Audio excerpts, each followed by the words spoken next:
Poison ivy. How do you know if you have it? What do you do to treat it? And is it contagious? Hi, I'm Dr. Tania Elliott, board certified internal medicine specialist and allergist. Today, I'm going to show you how to identify poison ivy and what to do if you come into contact with it. First, 3 key things to help you identify poison ivy.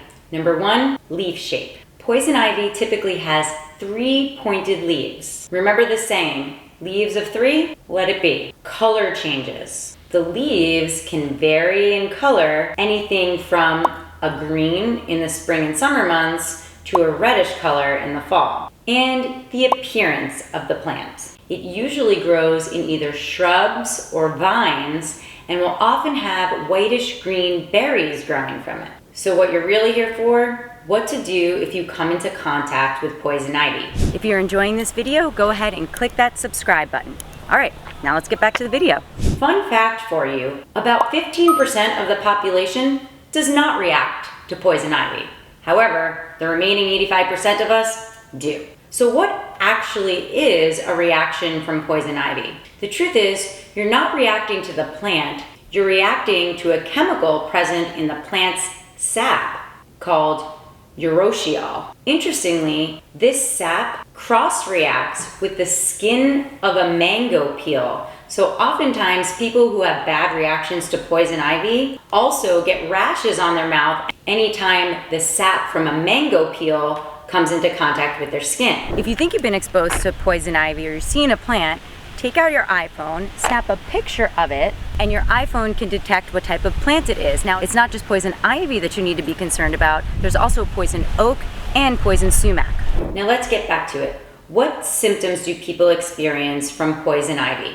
Well, it's considered a delayed hypersensitivity allergic reaction, which means you could be exposed to the poison ivy plant sap and then not experience symptoms for hours or even the next day. However, if you've had a history of poison ivy in the past, you can react more immediately, even within minutes to hours, the next time that you're exposed. People will often describe an itchy rash. They look like little bumps, and sometimes they look like they're filled with fluid. A characteristic finding is because people scratch, they're actually taking the plant sap that they've been exposed to and moving it to other parts of their body. So any other place that you touch, if that plant sap is on your hands, you're gonna end up with poison ivy reactions in other locations on your body, and even in the groin. So what starts off as little bumps become fluid-filled vesicles that even crust over. Another hallmark sign is that they're very red and the entire area can become swollen.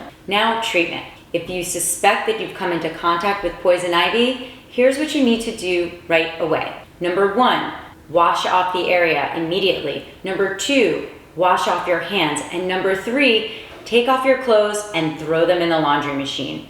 If the poison ivy sap has gotten anywhere on your body or on your clothes, it could be transferred to other places on your body and other people. And remember, this is a plant oil, so you really want to make sure, in addition to rinsing it off with water, you're scrubbing it with soap as well. Once the area is washed off, if you're starting to experience itching or discomfort, apply a cold compress. Now, there are some over-the-counter topical ointments like a cortisone cream or calamine lotion.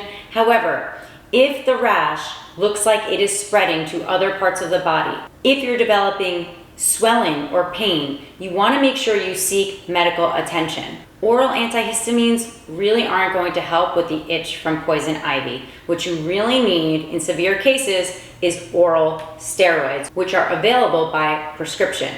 Now, if your poison ivy is getting really bad and you develop swelling, topical creams like corticosteroids are not going to work for you. You're probably going to need a prescription for prednisone. Now, make sure you talk with your doctor about this and advocate for an oral medication.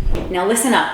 Some doctors who aren't familiar with poison ivy might think you're showing up with something called cellulitis and try to give you an antibiotic. This is not what you need. For poison ivy, which is an allergic reaction, you need a steroid like prednisone. The other thing that's really important is we can't taper the steroid too quickly. I oftentimes will see patients in my office with a rebound flare of a really bad poison ivy rash.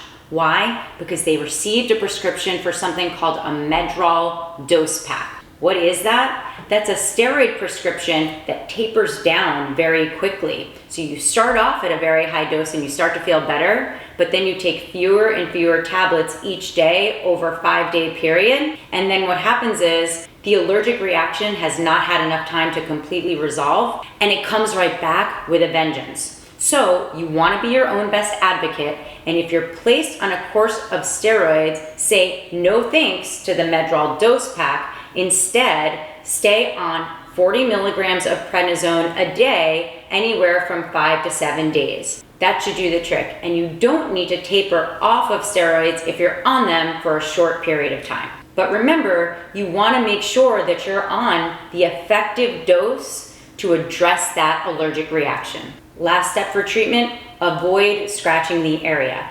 Ice can be your best friend. When you apply ice to the area, it blocks the same nerve pathways that itch gets conducted to your brain. So when you apply ice, all you feel is the numbness, and your body can no longer feel the experience of itching. So to recap, recognize what poison ivy looks like. Leaves of 3, leave it be. The color can be anywhere from green to red, and there might be whitish or greenish berries present. Make sure that you wash your hands, your body, and your clothing if you come into contact with poison ivy, because that sap can be transferred to other places on your body and other people in the home. And if you are experiencing worsening symptoms, swelling, or rashes in other areas of your body, go to a doctor, but make sure you advocate for yourself for oral prednisone at the appropriate dose for the right amount of time. Thanks for watching, and don't forget to subscribe for more health tips. See you in the next video.